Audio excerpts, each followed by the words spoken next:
قال رسول الله صلى الله عليه وسلم: كان في من كان قبلكم 3 رجال خرجوا في سفر فنزل عليهم مطر شديد، فآووا إلى غار في جبل حتى يتوقف المطر ويواصلوا السير، والجبال في المطر خطيرة. المطر هذا حرك حجر من أعلى الجبل فنزل هذا، طبعا أنا أذكر الحديث بالمعنى ليس النص، فنزل حجر من أعلى الجبل وسد فوهة الغار. الحجر كبير والفتحات التي بقيت للتنفس فقط، لا يمكن يخرج منهم أحد، قد يخرج يده لكن أن يخرج بالكامل ما يمكن، وليس معهم أي وسيلة يهدموا أو يكسروا هذا الحجر ولا يحفروا، ليس معهم شيء. فماذا فعلوا؟ توسلوا إلى الله فقالوا: تعالوا نفكر إيش نسوي. فكروا ما وجدوا أي وسيلة إلا الدعاء، ما لكم إلا الله. قالوا: اليوم تبدأ السرائر، ما كان سرا يظهر اليوم. قالوا كل واحد منا يفكر وينظر هل بينه وبين الله عمل صالح مخلص فيه لله يطلع الآن يسأل الله به. فكل واحد فكر فوجد عملا. الأول وجد عمل، قال أحدهم: اللهم إنه كانت لي ابنة عم، شوف القصة، وكنت أحبها وكان يراودها عن نفسها بالحرام وتأبى، أبية عفيفة، وذات يوم افتقرت فجاءت إليه تحتاج مال، قالت: يا فلان أعطني. قال: ما أعطيك حتى تمكنني من نفسك، إذا أعطيتني نفسك أعطيتك اللي تبي، طبعا بالحرام. ذهبت ورجعت وذهبت، خافت على نفسها الهلاك، غطت وجهها حياء وقالت وهي مضطرة: افعل. فلما كشف تراجعت هي وقالت: اتق الله ولا تفض الخاتم إلا بحقه. والرجل قد تمكن، جلس منها ما يجوز الرجل من زوجته وهو يحبها ويشتهيها، فلما قالت اتق الله قام عنها وهو يحبها ويشتهيها خوفا من الله، وأعطاها ما تريد وقال: اذهبي. قالت: اتق الله ولا تفض الخاتم إلا بحقه، فقام عنها خوفا من الله وأعطاها مال الذي تريد، قال: اللهم إن كنت فعلت ذلك ابتغاء مرضاتك وخوفا منك فافرج عنا. فسقط ثلث الحجر، إلا أنهم ما يستطيعوا يخرجوا لأن الفتحة يتدخل شخص واحد.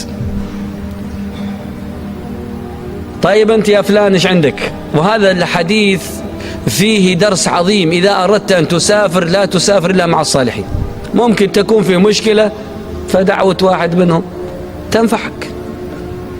الشاهد الثاني قال: يا رب إنك تعلم أني كان عندي وجراء عمال يعملون عندي فعملوا، فلما أكملوا العمل أعطيت كل واحد منهم أجرته وراح إلا واحد أعطيته أجرته وابى، قال شوي قليل زدني، قال ما أزيدك، إذا زدتك أزيدهم كلهم، أنت مثلهم، قال لا زدني، قال لا ما أزيدك، زدني ما أزيدك. الرجل زعل وذهب وترك فلوسه.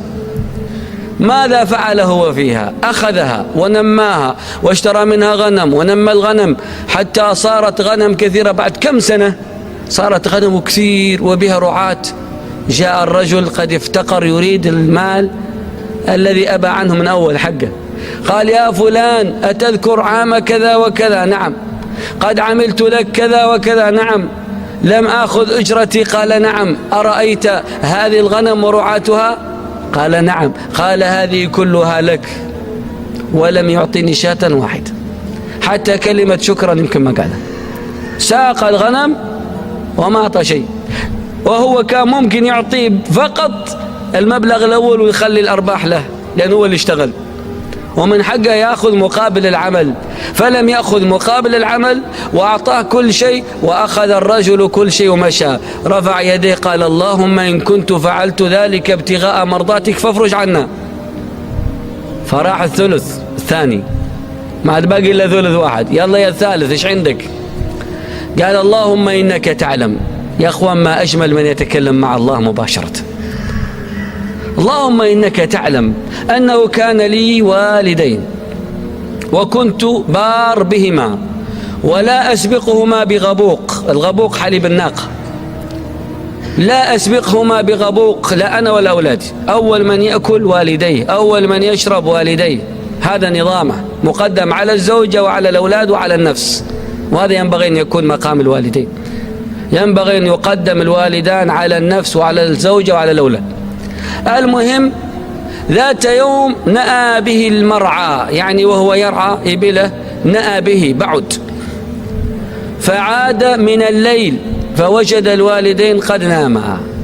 حلب الغبوق الناقة وجاء باللبن فوجد الوالدين قد ناما، فكره أن يوقظهما، كره أن يوقظهما وكره أن يقدم نفسه وأولاده عليهما، فجلس عند رأسيهما وقدح اللبن في يده وما استيقظ إلا من الفجر، وصبيته يتضاغون من الجوع.